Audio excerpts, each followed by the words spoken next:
Bugün İran tərəfindən Azərbaycan ərazisinə qarşı, Azərbaycan dövlətinə qarşı terror aktı törədilmişdir.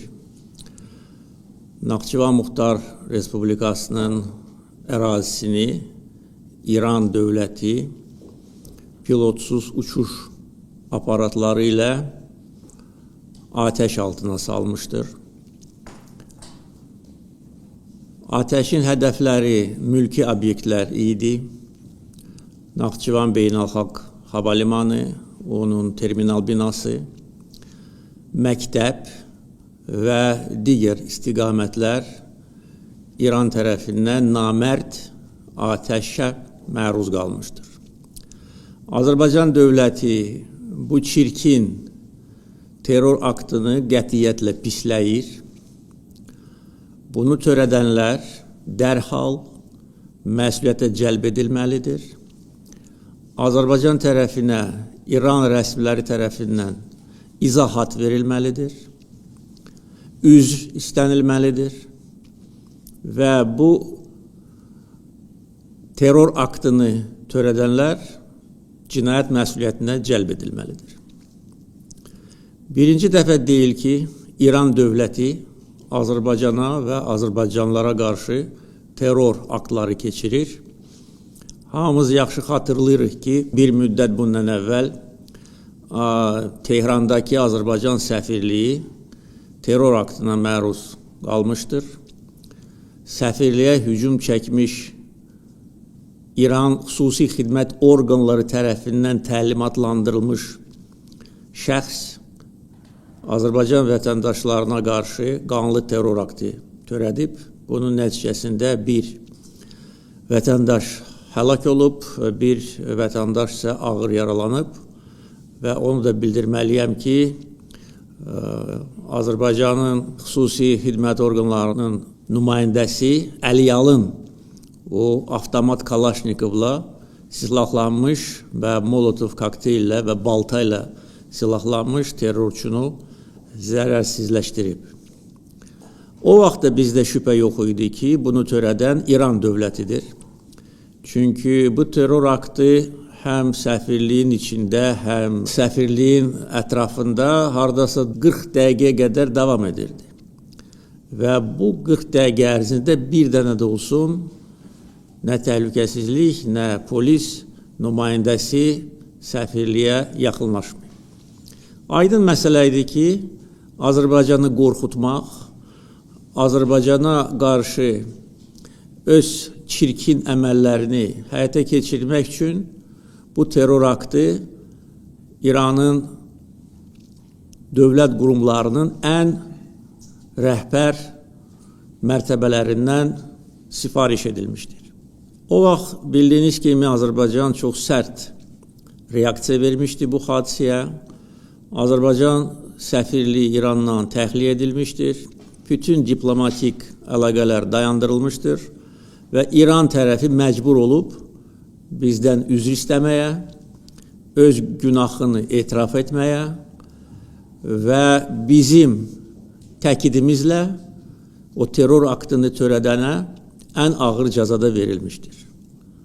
Və hətta uzun müddət bu cəzanı həyata keçirməyə maraq göstərməyən, hətta cinayətkarı xilas etməyə çalışan İran dövləti məcbur olub və terrorçu edam edilmişdir Azərbaycan nümayəndələrinin gözü qarşısında. Bu dəfə də cavab eyni olacaq. Biz bu əsassız terror aktı ilə Azərbaycana qarşı törədilmiş təcavüzlə barışmayacağıq. Silahlı qüvvələrimizə təlimat verildi ki, cavab tədbirləri hazırlansın və həyata keçirilsin. Dəfələrlə İran tərəfinə xüsusilə keçən il baş vermiş toqquşmalardan sonra bildirilmişdir ki, Azərbaycan ərazisi heç bir qonşu dövlətə qarşı istifadə olunmayacaq. Biz buna imkan verməyəcəyik, necə ki, heç vaxt bugünə qədər imkan verməmişik.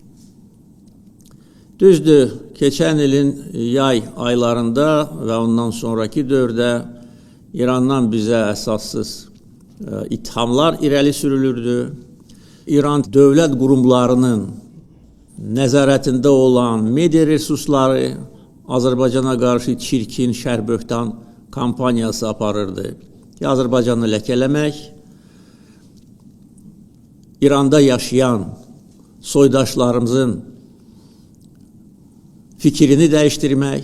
Çünki yaxşı bilirlər ki, bugün müstəqil Azərbaycan dövləti İranda yaşayan bir çox Azərbaycanlılar üçün də ümid yeridir.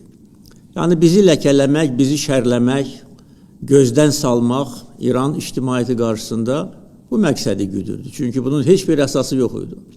Azərbaycan nə o vaxt, nə də bu dəfə İrana qarşı olan əməliyyatlarda iştirak eləmir və eləməyəcək. Çünki bizim mövqeyimiz bundan ibarətdir. Biz qonşu ölkələrə qarşı hər hansı bir əməliyyat keçirtməyə nə marağımız var, nə də bizim siyasətimiz buna imkan verir. Biz öz ərazi bütövlüyümüzü qoruyuruq və qorumuşuq. Necə ki, Ermənistan işğalına son qoymuşuq. İstənilən şər qüvvəyə qarşı öz gücümüzü göstərməyə hazırıq. Və İranda bunu unutmasınlar. Və onların bu törətdiyi terror aktı bütün başqa çirkin amillərlə yanaşı böyük nankörlük nümunəsidir. Son hadisələr baş verən kimi biz onlara xəbər göndərdik, başsağlığı verdik. Xarici İşlər Naziri mənim göstərişimlə, həmkarı ilə danışdı. Mən onların səfirliyinə gedib başsağlığı vermək üçün öz mövqeyimi bildirdim. Halbuki məndən başqa heç bir dövlət başçısı İranın heç bir səfirliyinə getməyib. Yəni bunu qiymətləndirməmək, bunu yerə vurmaq, özlərini alçaq nankörlər kimi aparmaq heç kimə şərəf gətirmir. Və bu şərəfsizlər, bizə qarşı bu terror aktını törədənlər peşman olacaqlar. Bizim gücümüzü sınamasınlar. Bizim gücümüzü sınamaq istəyənlər, onların başı yarıldı dəmir yumruq vasitəsilə. Bugünkü hadisə də eyni nəticəni hasil edəcək. Ona görə bu məsələ ilə bağlı tədbirlər planı hazırlanmalıdır. Bütün göstərişlər verilmişdir. İranın Azərbaycandakı səfiri Xarici İşlər Nazirliyinə çağırıldı. Etiraz notası veriləcək. Digər diplomatik addımlar atılacaq. Sərhədlə bağlı müvafiq göstərişlər verildi. Onu da bildirməliyəm ki, bugün səhər mənə məlumat verilir ki, İranın Xarici İşlər Nazirinin müavini Bakıya zəng gelir, xahiş edir ki, Livanda qalmış İran səfirliyinin əməkdaşlarını Azərbaycan kömək eləsin, təxliyə etsin. Çünki onların imkanı yoxdur. Mənə məruzə edildi, mən dərhal göstəriş verdim ki, köməkli göstərin, təyyarə göndərin. Hətta onlar dedilər ki, biz bunun pulunu da verməyə hazırıq, dedim ki, lazım deyil. İndi dar gündə biz köməklik göstərməsək, bəs nə vaxt köməklik göstərməliyik? Axı, bütün bunların müqabilində çirkincə, namərdcə, nakişi kimi Naxçıvana zərbə endirmək, bu ləkə onların çirkin və eybəcər simasından heç vaxt silinməyəcək. Ona görə diplomatik yollarla bütün lazımi tədbirlər görüləcək.